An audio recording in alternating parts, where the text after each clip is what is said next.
एक सरकारी नौकरी के लिए 3 साल मेहनत की, लेकिन पेपर लीक हो गया। फिर क्या हुआ?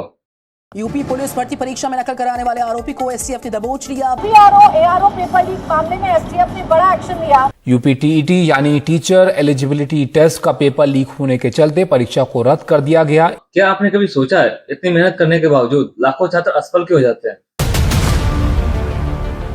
भारत में हर साल लाखों छात्र सरकारी नौकरी की तैयारी करते हैं, लेकिन उनमें से 90% का तो निराशा लगती है। इसके लिए जिम्मेदार कौन है? सरकार, कोचिंग सेंटर या छात्र खुद? आज हम इस मुद्दे पर अपनी राय रखेंगे और सबसे जरूरी जानेंगे इस सिस्टम को सुधारने के लिए क्या किया जा सकता है।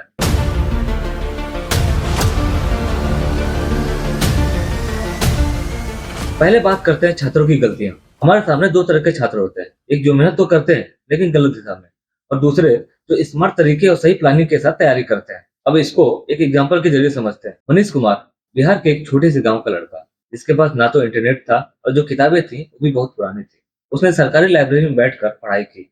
उसने डेली 10 घंटे नहीं दिए, लेकिन जो 6 घंटे दिए वो पूरे फोकस के साथ दिए। नतीजा, यूपीएससी में सफलता।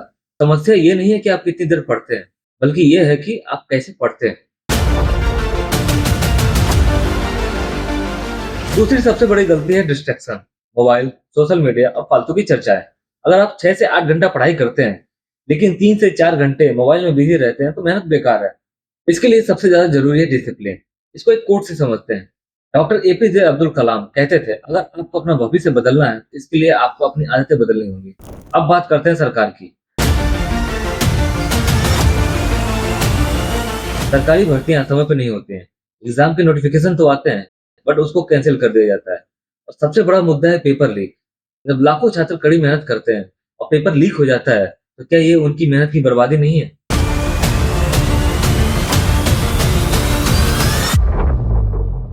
पिछले कई वर्षों से पेपर लीक हो रहे हैं और एग्जाम कैंसिल हो रहे हैं, जिस कारण छात्र मानसिक रूप से टूट रहे हैं। क्या यह सही है? मेहनत छात्रों की और गलती सिस्टम की? दूसरा सबसे बड़ा मुद्दा है वैकेंसीज का क्लियर ना होना। सरकार एक भर्ती तो निकालती है, लेकिन 2-3 सालों तक उस पर कोई चर्चा नहीं करती है।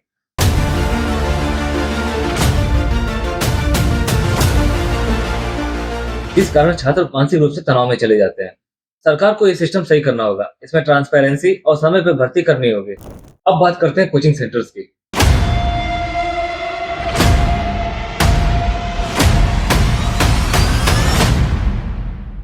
कोचिंग इंडस्ट्री एक बिजनेस बन गई है। कोचिंग छात्रों से हर साल लाखों रुपए लेते हैं, लेकिन उनके क्वालिटी एजुकेशन पर ध्यान नहीं देते हैं।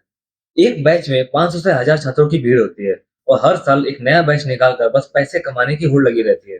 एक समय था जब कई सारे एजुकेटर्स फ्री में सेमिनार देते थे, ताकि लोग बिना पैसा खर्च किए भी एजुकेशन ले सके। लेकिन आज की कोचिंग इंडस्ट्री सिर्फ पैसे पे ध्यान देती है।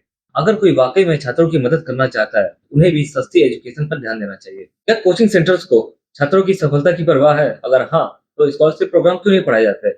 उनको सस्ती एजुकेशन क्यों नहीं दी जाती? अब सवाल ये उठता है, क्या किया जाए? सिर्फ समस्याएं गिनाने से कुछ नहीं होगा, इनका समाधान चाहिए।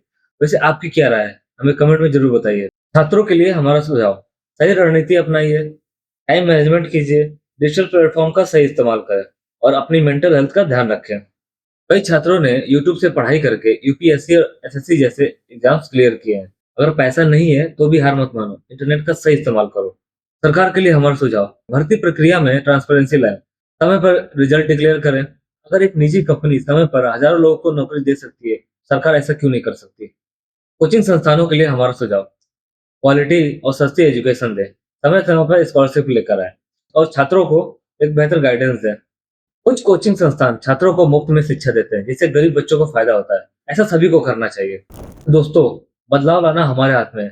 छात्रों को मेहनत और स्मार्ट वर्क दोनों करने होंगे। सरकारों को पारदर्शिता लानी होगी और कोचिंग सेंटर्स को सही शिक्षा देनी होगी। अगर हम सब मिलकर काम करें, तो हर मेहनती छात्र का सपना पूरा हो सकता है। अगर आपको ये वीडियो अच्छी लगे तो इसको लाइक करें, कमेंट करें और ज्यादा से ज्यादा स्टूडेंट्स को शेयर करें, ताकि ये मैसेज हर स्टूडेंट तक पहुंचे। मिलते हैं अगले वीडियो में। तब तक के लिए हमारी तरफ से उन सभी छात्रों को शुभकामनाएं जो सरकारी नौकरी की तैयारी कर रहे हैं। धन्यवाद।